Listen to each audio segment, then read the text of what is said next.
এই সিজনে শুকনো লঙ্কা ফোড়ন দিয়ে সজনে ফুল খাবো না তা কি করে হয় বলো।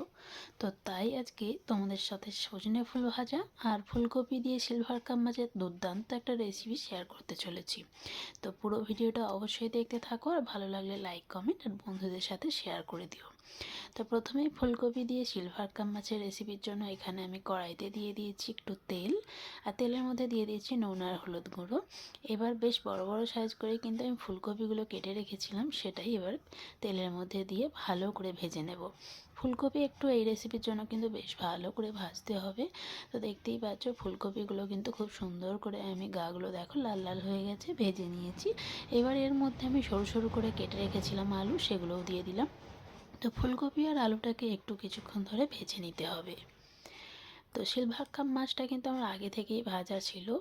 তো এখানে দেখো গ্যাসের আরেক দিকে আমি আরেকটা প্যান বসিয়ে নিয়েছিলাম, তো তার মধ্যে দিয়ে দিয়েছি জল আর সামান্য পরিমাণে নুন। এবার কিন্তু ওই জলের মধ্যে ফুলকপি আর আলুটা আমি কিন্তু সেদ্ধ বসিয়ে দেবো। তো দেখো পুরো ফুলকপি আলু দেওয়া হয়ে গেছে, এবার এটাকে ঢাকা চাপা দিয়ে দিলাম। এদিকে এটা সেদ্ধ হতে থাক, আর এদিকে কড়ার মধ্যে দিয়ে দেবো আমি আবারও কিছুটা তেল। এবার চলো সজনে ফুল ভাজিটা বানিয়েই ফেলি। তো সজনে ফুল ভাজি কিন্তু আমার ভীষণ ভালো লাগে, তোমরা কারা কারা পছন্দ করো অবশ্যই কিন্তু আমাকে কমেন্টে জানিও। তো তেলের মধ্যে আমি ফোড়নে দিয়েছি শুকনো লঙ্কা দুটো, আর দিয়েছি সামান্য 5 ফোড়ন, আর দিয়ে দিয়েছি পেঁয়াজ কুচি। তো যদি আবার পেঁয়াজ পড়ে সজনে ফুল ভাজির টেস্ট কিন্তু দ্বিগুণ বেড়ে যায়। তো পেঁয়াজের মধ্যে দিয়ে দিলাম সামান্য একটু নুন আর সামান্য একটু হলুদ গুঁড়ো। তো পেঁয়াজটা মোটামুটি অর্ধেক মতো ভাজা হয়ে গেলে এবার দিয়ে দিতে হবে ধুয়ে পরিষ্কার করে বেছে রাখা সজনে ফুলগুলো। তো দেখতেই পাচ্ছ সজনে ফুলগুলো আমি দিয়ে দিলাম। এবার কিন্তু পেঁয়াজের সাথে সজনে ফুলটাকে ভালো করে নাড়াচাড়া করে আমি একটু ঢাকা চাপা দিয়ে দেবো। তো চলো আমি ঢাকা চাপা দিয়ে দিয়েছিলাম, তো কিছুক্ষণ পরে ঢাকাটা খুলে একটু দেখে নিতে হবে। তো এদিকে দেখো অনেকটা কিন্তু সজনে ফুল থেকে জল বেরিয়ে গেছে।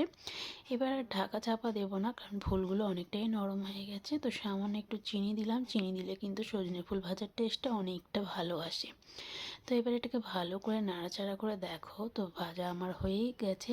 তো সজনে ফুল ভাজা কিন্তু গরম গরম ভাত বা রুটির সাথেও কিন্তু দারুণ খেতে লাগে। আর এদিকে দেখো ফুলকপি আর আলুটা কিন্তু আমার সেদ্ধ হয়ে গেছে। আর এদিকে কড়াটাকে একটু ভালো করে পরিষ্কার করে নিয়েছি। সজনে ফুল ভাজা তো আমার কমপ্লিট। এবার চলো ফুলকপি দিয়ে সেই সিলভার কাপ মাছের দুর্দান্ত রেসিপিটা তোমাদের সাথে এবার শেয়ার করে ফেলি।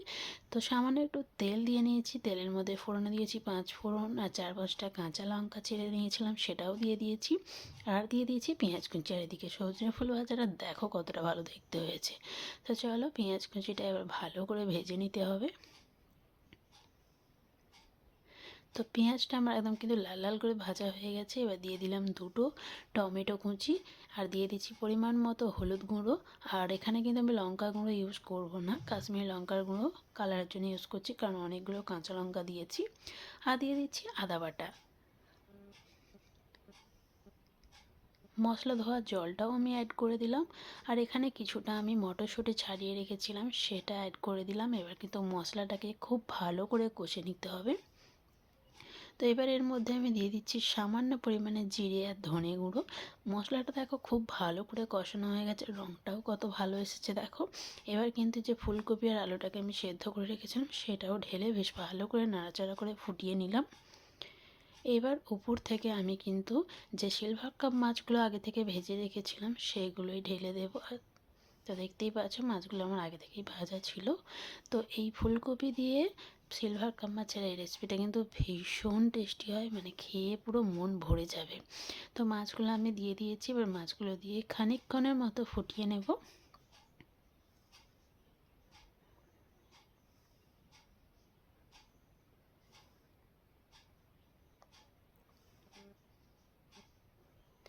তো দেখো ঝোল খুব ভালো করেই ফুটে গেছে। এবার উপর থেকে সামান্য একটু ধনেপাতা কুচি ছড়িয়ে দিলেই আজকের এই সিলভার কাপ মাছের রেসিপিটাও আমার কমপ্লিট। তো আজকের এই দুটো রেসিপি তোমাদের কেমন লেগেছে অবশ্যই কিন্তু আমাকে কমেন্ট করে জানিও।